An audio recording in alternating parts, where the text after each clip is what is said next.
نحمد ونصلی علی رسول الکریم اما بعد اعوذ باللہ من الشیطان الرجیم بسم اللہ الرحمن الرحیم ما اصاب من مصیبت الا باذن اللہ ومن یؤمن باللہ یہدی قلبہ واللہ بکل شیء علیم فاطیعوا اللہ واطیعوا الرسول فإن تولیتم فإنما علی رسولنا البلاغ المبین اللہ لا الہ الا هو وعلی اللہ فلیتوکل المؤمنون یا ایھا الذین آمنوا ان من ازواجکم واولادکم عدوا لکم فاحذروہم وان تعفوا وتصفحوا وتغفروا فإن اللہ غفور رحیم انما اموالکم واولادکم فتنة واللہ عنده اجر عظیم فاتقوا اللہ ما استطعتم واسمعوا واطیعوا وانفقوا خیرا لانفسکم ومن یوق شح نفسہ فاولئک هم المفلحون ان تقرضوا اللہ قرضا حسنا یضاعفہ لکم ویغفر لکم واللہ شکور حلیم عالم الغیب والشہادۃ العزیز الحکیم۔ ابھی آپ نے سورۃ تغابن کی آیت 11 سے 18 کی تلاوت سماعت فرمائی۔ پیش ہے ان آیتوں کا ترجمہ اور تفسیر ابن کثیر سے۔ ما اصاب من مصیبت الا باذن اللہ ومن یؤمن باللہ یہدی قلبہ واللہ بکل شیء علیم۔ آیت 11۔ واطیعوا اللہ واطیعوا الرسول فإن تولیتم فإنما علی رسولنا البلاغ المبین۔ آیت 12۔ اللہ لا الہ الا هو وعلی اللہ فلیتوکل المؤمنون۔ آیت 13۔ ترجمہ: کوئی مصیبت اللہ کے حکم کے بغیر نہیں پہنچتی، اور جو کوئی اللہ پر ایمان لے آئے اللہ اس کے دل میں ہدایت ڈال دیتا ہے، اور اللہ ہر چیز کو خوب جاننے والا ہے۔ لوگوں، اللہ کی اطاعت کرو اور رسول کا کہنا مانو، پھر اگر تم پھر جاؤ گے تو ہمارے پیغمبر کے ذمے صرف کھلم کھلا تبلیغ کر دینا ہے۔ اللہ کے سوا کوئی بھی حقدار عبادت نہیں، اور ایمان والوں کو اللہ ہی پر بھروسہ رکھنا چاہیے۔ یہ تھا ترجمہ سورۃ تغابن کی آیت 11 سے 13 کا تفسیر۔ آیت 11 تقدیر کا بیان۔ یہی مضمون ما اصاب من مصیبت سورہ حدید میں گزر چکا ہے، یعنی کائنات کا ذرہ یعنی اللہ کے حکم و تقدیر کے بغیر نہیں ہلتا۔ اگر کسی شخص کا یہ عقیدہ ہو کہ اللہ کی تقدیر سے یہ مصیبت پہنچی، پھر اس پر صبر کرے، راضی برضا رہے اور اس کی قضا کے آگے سر تسلیم خم کر دے اور اپنی بہتری کی امید رکھے، تو اللہ اس کے دل میں کھوئی ہوئی دنیا کے بدلے ہدایت کی درخشانی اور یقین کی چمک پیدا کر دیتا ہے، اور کبھی اس کے بدلے دنیا ہی میں اس کے برابر یا اس سے زیادہ نعمت مل جاتی ہے۔ ابن عباس عنہ فرماتے ہیں، مصائب سے انسان کے ایمان و یقین میں اضافہ ہو جاتا ہے، اور اسے پختہ یقین ہو جاتا ہے کہ جو مصیبت آئی وہ ٹلنے والی نہ تھی، اور جو نہیں آئی وہ آنے والی نہ تھی۔ آیت 12۔ اطاعت رسول صلی اللہ علیہ وسلم کا حکم، یعنی اللہ کی اور اس کے رسول صلی اللہ علیہ وسلم کی اطاعت کرو۔ جن کاموں کے کرنے کا حکم ہے انہیں بجا لاؤ، اور جن سے روکا گیا ہے ان سے باز رہو۔ اگر تم عمل نہ کرو گے تو رسول اللہ صلی اللہ علیہ وسلم کا کیا بگاڑ لو گے؟ اپنی ہی آخرت خراب کرو گے۔ رسول کے ذمے صرف تبلیغ ہے، اور تمہارے ذمے رسول صلی اللہ علیہ وسلم کی باتیں سن کر ان پر ایمان لانا اور عمل کرنا ہے۔ آیت 13۔ توحید کا بیان، یعنی اللہ دیکھتا ہے، ایک ہے، بے نیاز ہے، اور اس کے سوا کوئی حقدار عبادت نہیں، یعنی اس کی توحید کے قائل ہو جاؤ، خلوص سے اسی کی عبادت کرو اور اسی پر بھروسہ رکھو، جیسا کہ سورہ مزمل میں فرمایا۔ آیت 9 میں، وہی مشرق و مغرب کا رب ہے، وہی معبود حقیقی ہے، لہٰذا اسی کو اپنا کارساز مانو۔ یا ایھا الذین آمنوا ان من ازواجکم و اولادکم عدوا لکم فاحذروہم وَإِن تَعْفُوا وَتَصْفَحُوا وَتَغْفِرُوا فَإِنَّ اللَّهَ غَفُورٌ رَحِيمٌ۔ آیت 14 انما اموالکم واولادکم فتنۃ واللہ عندہ اجر عظیم۔ آیت 15 فاتقوا اللہ ما استطعتم واسمعوا واطیعوا وانفقوا خیرا لانفسکم ومن یوق شح نفسہ فاولئک هم المفلحون۔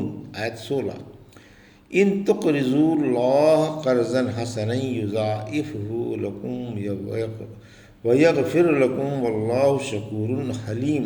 آیت 17 عالم الغیب والشہادۃ العزیز الحکیم۔ آیت 18 ترجمہ: اے ایمان والو، تمہاری بعض بیویاں اور بعض بچے تمہارے دشمن ہیں، ان سے چوکنا رہو، اور اگر معاف کر دو، درگزر کر دو اور بخش دو تو یاد رکھو اللہ بڑا بخشنے والا اور انتہائی مہربان ہے۔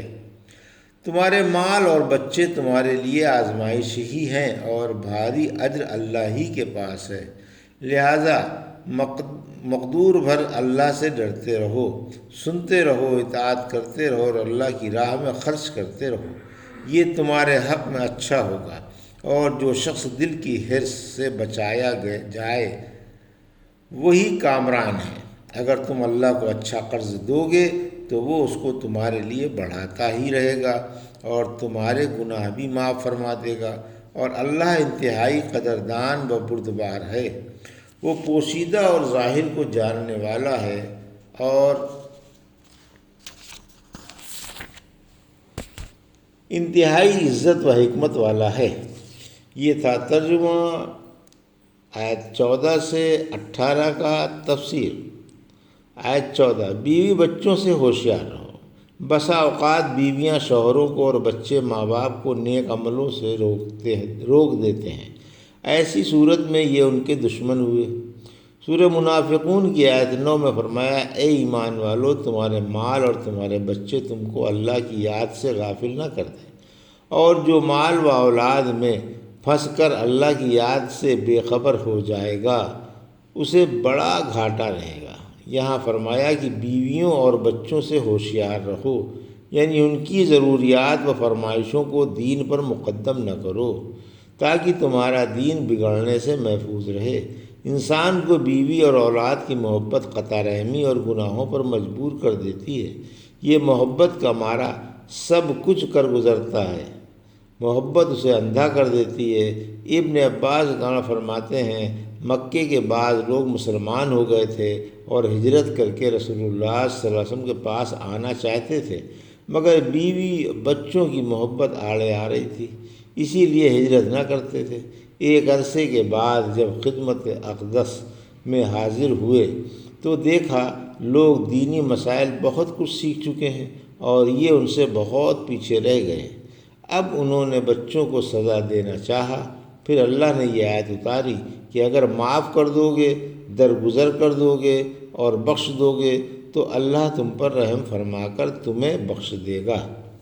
آیت 15 مال و اولاد آزمائش ہیں، یعنی اللہ مال و اولاد عطا فرما کر انسان کو آزماتا ہے کہ لوگوں کو دکھائے کہ کون فرما برداری کرتا ہے اور کون نافرمانی۔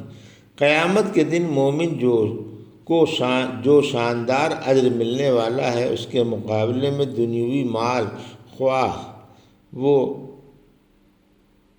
حقت الکلیم کا خزانہ ہی کیوں نہ ہو، کچھ بھی نہیں، لہٰذا اسی پر نگاہ رکھو اور امتحان میں پورے اترو۔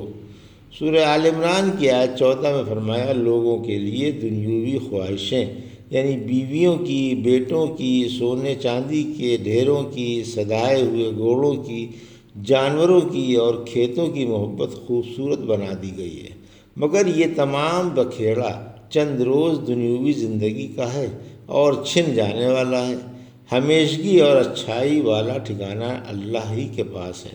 ایک دفعہ رسول اللہ صلی اللہ علیہ وسلم خطبہ ارشاد فرما رہے تھے، اتنے میں حسن رضی اللہ عنہ اور حسین رضی اللہ عنہ سرخ کرتے پہنے ہوئے گرتے پڑتے آ نکلے آپ نے فوراً ممبر سے اتر کر انہیں اٹھا کر اپنے سامنے بٹھا لیا۔ پھر فرمایا کہ اللہ نے اور اس کے رسول صلی اللہ علیہ وسلم نے سچ فرمایا کہ تمہارا مال اور تمہارے بچے آزمائش ہیں۔ میں نے ان دونوں بچوں کو دیکھا کہ کرتوں میں الجھ کر گرتے پڑتے آ رہے ہیں، مجھ سے نہ رہا گیا اور خطبہ چھوڑ کر انہیں اٹھا لیا۔ ایک روایت میں ہے کہ تیرا دشمن وہ نہیں ہے کہ اگر تو نے اس کو مار ڈالا تو تجھے فتح و ظفر مل لی، اور اگر اس نے تجھ کو مار ڈالا تو تو شہید ہو کر جنت میں چلا گیا۔ شاید تیرا حقیقی دشمن تیری اولاد ہے جو تیری پشت سے پیدا ہوئی، اور تیرا سب سے بڑا دشمن تیرا مال ہے جس پر تو قابض ہے۔ آیت 16 تقوی کا بیان، یعنی جہاں تک ہو سکے اللہ سے ڈرتے رہو۔ ایک حدیث میں ہے، جب میں تمہیں کسی بات کا حکم کروں تو اسے مقدور بھر بجا لاؤ، اور جس کام سے روک دوں اس سے رک جاؤ۔